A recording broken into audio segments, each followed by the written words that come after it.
sini saya bersama Kak Raina untuk wawancarai tugas bahasa Indonesia. Nah, sebelumnya terima kasih Kak Raina sudah mau untuk diwawancarai mengenai tugas ini. Untuk selanjutnya, kebetulan saya tertarik untuk mendengarkan pandangan Anda, terutama mengenai peran penting bahasa Indonesia sebagai alat pemersatu di tengah keberagaman budaya dan bahasa daerah di Indonesia.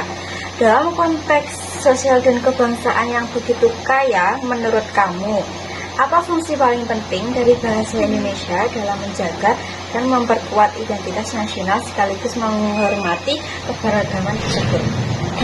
Jadi menurut saya, seperti yang kita tahu bahwa bahasa Indonesia itu merupakan bahasa nasional Indonesia atau bisa disebut juga sebagai bahasa nomor 1 di negara kita. Nah, jadi fungsi bahasa Indonesia ini sendiri menurut saya sebagai alat komunikasi tentunya itu juga sebagai jembatan utama yang menghubungkan semua orang di Indonesia. Karena fungsinya paling penting itu supaya kita bisa berkomunikasi dengan satu sama lain, bahkan dengan suku, agama, atau ras yang berbeda. Kemudian bahasa ini juga merupakan sebagai salah satu simbol yang membuat kita merasa satu bangsa dan menjaga Indonesia tetap utuh dan kompak. Mungkin seperti itu Kak Aca. Jadi bahasa Indonesia itu memang sangat penting ya untuk menyatukan kita semua. Bagaimana dengan peran bahasa Indonesia di zaman sekarang yang serba digital? Apakah masih relevan di Indonesia ini?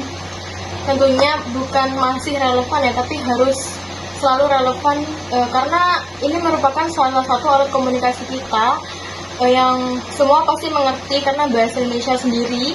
Dan juga meskipun sekarang itu mungkin kita bertemu dengan teman satu universitas yang beda sukunya dan juga bahasanya, kita sebagai orang yang sudah berpikir dewasa tentunya juga harus membuka mindset kita terhadap bahasa itu sendiri. Karena kan kadang kalau misalnya kita warlock lah Kak. Iya, warlock biasanya kan beda bahasa sama yang di luar warlock gitu. Nah, kadang itu kita punya perasaan kayak aku tuh mau ngomong sama yang sesama warlock aja, kan bahasanya udah ngerti gitu. Nah, hal yang seperti itu yang harus kita hindari sebagai kita sebagai generasi penerus bangsa intinya. Ya baik, untuk itu tersebut terima kasih. Mbak Lubna, saya ingin bertanya ya kepada Anda kan juga mengampu mata kuliah MKU Bahasa Indonesia ya. Nah, menurut Anda nih, bagaimana melihat perkembangan zaman yang ada di Indonesia ini semakin berkembang ya? Menurut Anda bagaimana dengan melihat kondisi sekarang atau masyarakat sekarang, terutama anak muda zaman sekarang itu, mereka itu tidak menggunakan bahasa Indonesia dengan baik dan benar, melainkan mereka itu malah menggunakan bahasa Indonesia itu mencampurkannya dengan bahasa asing ataupun bahasa daerah. Itu pendapat Anda atau menurut Anda itu bagaimana? Menurut saya pribadi, penggunaan bahasa untuk anak muda ya, penggunaan bahasa campuran kayak bahasa Jawa terus campur bahasa Inggris ya, kayak anak Jaksel atau ya bahasa Inggris, bahasa Indonesia campur-campur. Menurut saya gak masalah. Yang penting konteksnya itu, kalau ketika situasinya itu akademik untuk formal, tentunya harus pakai bahasa Indonesia baik dan benar. Tapi kalau misalnya untuk berbicara santai dengan teman, gak ada masalahnya. Dan yang penting mereka tidak melupakan kaidah-kaidah berbahasa Indonesia dengan yang baik dan benar. Gak sampai di akademik mereka tetap pakai bahasa campuran, kan gak etis ya. Jadi harus menempatkan pada suatu tempat ya, melihat kondisinya lah itu dalam forum resmi maupun tidak resmi gitu.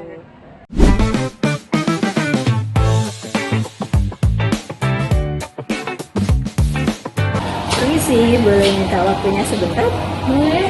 Oke. Jadi dengan siapa ini namanya? Balika. Oke. Jadi gini, saya tuh mau nanya tentang bagaimana sih bahasa Indonesia secara penggunaannya yang baik dan benar. Nah, seberapa penting penerapan ragam bahasa ilmiah dalam kegiatan akademik ini? Menurut kamu gimana? Kalau menurut saya ya, terutama untuk kita yang mahasiswa ini ya, jelas penting banget dong bahasa ilmiah itu sendiri, terutama untuk presentasi, pembuatan jurnal, makalah. Bahasa ilmiah itu kan termasuk dalam bahasa baku, tapi bahasa baku belum tentu bahasa ilmiah kan ya. Iya, betul. Simpelnya gini nih, kalau semisal kita menggunakan baju ataupun outfit di suatu acara, kalau semisalnya itu acara formal, tapi kita menggunakan baju santai, entah itu kaos doang ataupun piyama, ya pastinya salah konsep kan. Nah, itu juga bahasa ilmiah tuh harus dipastikan sesuai situasi nggak untuk kita menggunakannya. Seperti yang saya bilang tadi, untuk jurnal, makalah, presentasi itu menggunakan bahasa ilmiah, tapi kalau untuk sehari-hari kita bisa mengaplikasikan bahasa non ilmiah. Oh, baik. Terima kasih ya waktunya. Nah, jadi saya di sini sebagai salah satu anggota dari kelompok 3 Matkul Bahasa Indonesia yang akan menanyakan salah satu pertanyaan yang sudah saya buat dari materi yang sudah diberikan oleh dosen. Jadi langsung saja kepada pertanyaannya, pernahkah Anda menulis dengan tanda baca baik yang baik dan benar, dan seberapa pentingkah tanda baca itu? Alhamdulillah, saya juga pernah menulis dengan tanda baca yang baik dan benar, dan juga saya sadar bahwa pentingnya menulis dengan tanda baca yang baik dan benar. Dan juga ternyata tidak sedikit orang-orang yang menghilangkan tanda baca yang baik dan benar, terutama di media sosial. Padahal tanda baca seperti itu adalah sesuatu yang sangat penting. Hilangnya koma saja itu sudah membuat pernyataannya menjadi rancu. Seperti itu. Oke. Nah, saya setuju dengan pendapat Anda. Jadi menulis dengan tanda baca yang baik dan benar itu sangat penting dalam sebuah kepenulisan. Tanpa adanya tanda baca yang baik dan benar itu akan menimbulkan kalimat tersebut menjadi tidak jelas ataupun menimbulkan adanya ketidakjelasan gitu. Seperti contohnya sebagai tanda baca titik yang dimana itu berfungsi sebagai yang berfungsi sebagai memisahkan antara satu ide dengan ide selanjutnya. Jadi tanda baca itu bukan hanya sekedar hiasan dalam suatu penulisan, tetapi juga struktur penting agar tulisan tersebut menjadi kalimat yang baik dan sempurna tanpa adanya menimbulkan ketidakjelasan. Mungkin itu saja penjelasan dari saya. Mungkin kurang lebihnya mohon maaf dan terima kasih. Assalamualaikum warahmatullahi wabarakatuh.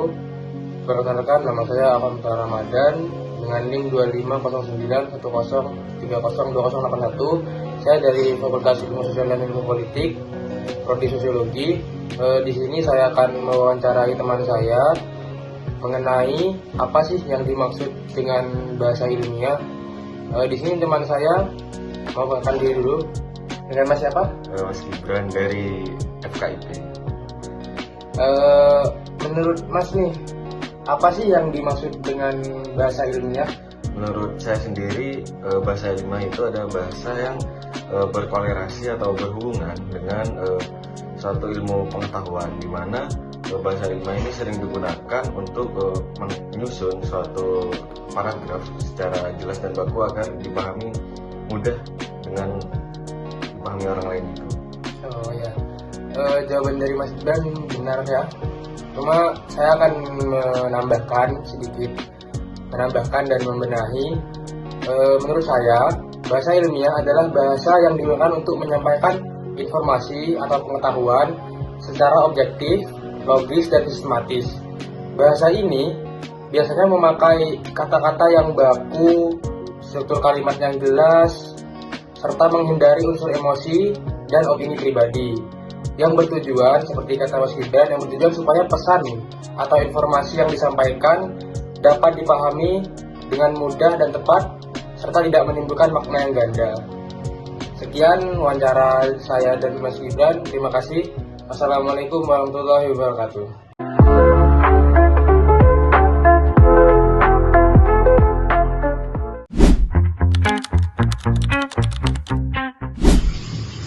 Menurut Anda seberapa penting berbicara pada forum ilmiah dengan menggunakan kejelasan dan terstruktur dan dalam mempengaruhi hasil dari presentasi penelitian atau hasil dari argumentasi para pembicara?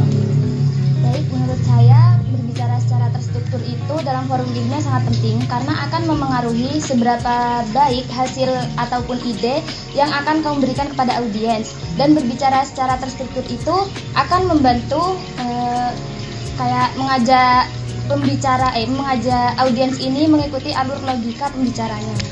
Baik, kalau menurut Anda seperti itu, saya juga setuju dengan argumentasi tersebut karena berbicara secara jelas dan struktur dalam forum ilmiah juga dapat membantu para audiens itu untuk memahami lebih lanjut terkait dengan latar belakang, metode ataupun hasil penelitian tersebut. Nah, dari situ juga dikatakan memberikan sebuah persepsi kepada audiens itu lebih jelas bagaimana hasil dari penelitian tersebut, kemudian metode apa saja yang digunakan, dan itu bukan hanya sekedar kemampuan berkomunikasi saja, melainkan juga melihat bagaimana berpikir logis dan struktur itu bisa dilihat dari para pembicara dalam menyampaikan argumentasi tersebut. Jadi terima kasih atas pendapat Anda mengenai pertanyaan saya terkait dengan forum ilmiah atau berbicara dengan struktur dan jelas dalam forum ilmiah. Ya, baik, sama-sama.